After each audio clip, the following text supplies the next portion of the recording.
Super Mario Galaxy is one of the most highly regarded Mario games in the series amongst fans, and I find this kinda odd. The reason is because this game is for the Nintendo Wii, and quite a few of the Wii entries in Nintendo's big franchises are considered to be among the weaker games in their respective series. Super Smash Bros. Brawl is the ugly duckling of the Smash Bros. Series. The Legend of Zelda Skyward Sword probably isn't topping too many people's best Zelda games of all time lists. Animal Crossing City Folk is the mainline Animal Crossing game that I hear people talk about the least. Super Paper Mario, even though I still really like the game, is where a lot of fans felt the Paper Mario series started to go downhill. And Metroid Other M is Metroid Other M. But despite this, Super Mario Galaxy, the Wii entry in the mainline Super Mario series, managed to capture the hearts of Mario fans. So I decided to ask fans of the game what made Super Mario Galaxy so great. Inferno7 Amadi said, "The atmosphere and music for me."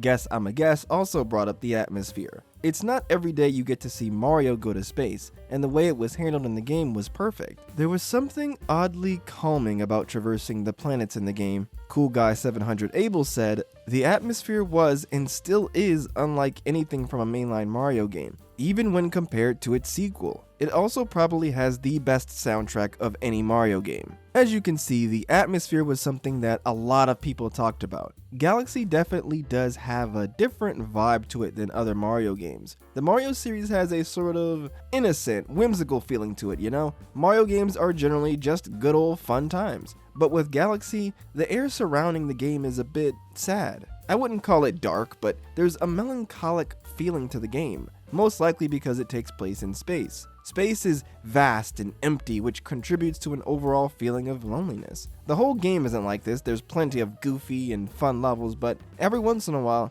you think to yourself, wow, this game is sadly beautiful. The music in the game definitely helps build that atmosphere. Some of the tracks like Space Junk Galaxy's music just makes me feel like I'm drifting in space with my eyes closed. This game's soundtrack is probably my favorite in the Mario series. You've got slightly somber, beautiful tracks like the Luma theme, bouncy, fun tracks like the Toy Time Galaxy music, and of course, the epic, grandiose orchestral tracks like Gusty Garden Galaxy. Skeptical Tile said the reason they thought that Mario Galaxy was great was the music, the scale, and the sense of adventure. Mario Galaxy's scale is definitely something that should be talked about. Super Mario 64 took place in a castle. Super Mario Sunshine took place on an island. But Super Mario Galaxy takes place across multiple galaxies all over the cosmos. I think that's part of the reason why they went for the orchestral music. It really helps emphasize that this is a big adventure. Every time you go to a level, you see Mario fly through space to get there. I love how when Mario lands in a galaxy, there's a satisfying stomp,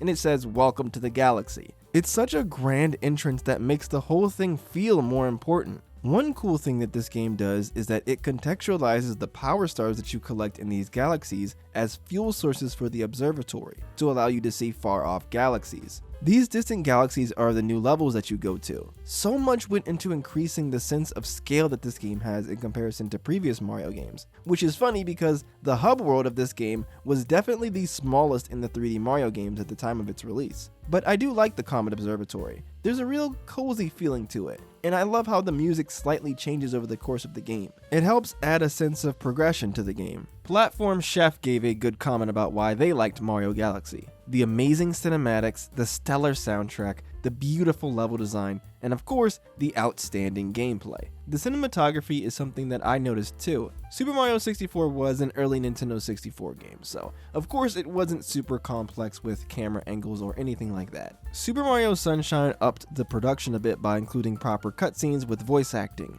Then, Galaxy took things to a completely new level. The opening to Mario Galaxy legit feels like a movie. There's some really cool looking shots here. Bowser, someone who for the most part is kind of seen as a joke villain, legitimately feels like a threat here as he invades the castle grounds. He has a ton of ships that fly over the Mushroom Kingdom and he rains down cannon fire, causing all sorts of chaos. He then kidnaps Peach and her entire castle. It's so cool. Another really cool moment that stuck out to me was the debut of Megaleg. The way the game emphasizes the sheer magnitude of this guy is insane, and the fact that you have to run up this guy Megaleg's body to get to his head only reinforces that earlier point about the game's sense of scale. Mario Galaxy actually has some really cool directing in its cutscenes. HoopDeHoop7862 said that Mario Galaxy was a game that made gravity physics work really well. Gravity pulls you towards the center of the planet so you're able to walk on the sides and even on the bottom of planets without any problem. Something like this seems like it would be a confusing nightmare for both the controls and the camera, but Mario Galaxy manages to handle it quite well. It wasn't common for me to feel disoriented. The game felt really comfortable to play.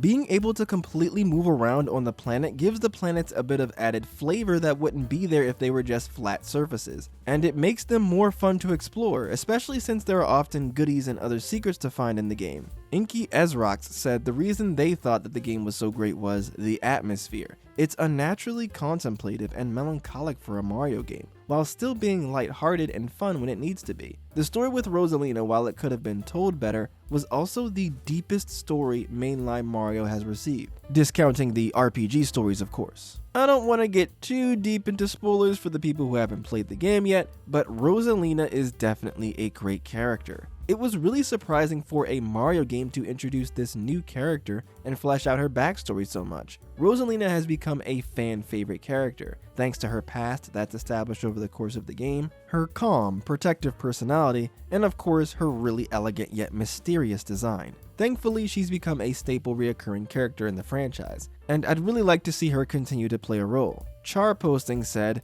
"I think the setting allowed for them to get truly creative and weird with the level design. There was basically nothing holding them back with it being in space and with the Wii's technology. I think Mario Galaxy managed to find a nice balance between the creativity of the levels in Mario 64 and the cohesion of the levels in Mario Sunshine. You see, Mario 64 of course had you go to levels through paintings. They were essentially these separate worlds that you could go to, and that gave the developers a lot of freedom with the different level aesthetics and gimmicks. Super Mario Sunshine, on the other hand, opted to have the game take place on this island resort, and the levels are all on that island, contributing to a consistent tropical theme across the entire game. I think both methods have their place. On one hand, you get more freedom to do what you want at the cost of a less cohesive feeling game. On the other hand, you get a world that feels much more grounded and believable at the cost of less variety. Mario Galaxy, in a way, managed to get the best of both worlds by combining the different philosophies of 64 and Sunshine. Mario Galaxy has these unique galaxies with vastly different designs and themes, similar to Mario 64. However, similar to Super Mario Sunshine, Galaxy still has a consistent theme to it, the theme in this case being an outer space theme that runs throughout the game. Even in the levels that aren't space focused, like Honey Hive Galaxy or Flip Switch Galaxy, still have things like black holes and stars. The galaxies are split into these different planets that you can fly to. There's still a cohesive feeling throughout all of the levels, even if they're considerably unique. Mario Galaxy is a game that all of these years later still resonates with people. Multiple 3D Mario games have come out since Galaxy. Galaxy 2, 3D Land, 3D World, Odyssey, and still, the original Galaxy still manages to stand out. The soothing, melancholic atmosphere, the amazing soundtrack, the impressively cinematic cutscenes, the unique level design, the tight controls, the intriguing narrative, there's just so much to love here. It's a game that I hold dear to my heart, and it was cool to see why other people enjoyed the game so much as well. If there's something cool about Mario Galaxy that you don't think was mentioned in this video, then please, by all means, let me know in the comments why you fell in love with Mario Galaxy. I think that's about all I have to say for today though. So, thanks for watching y'all, and have a great rest of your day.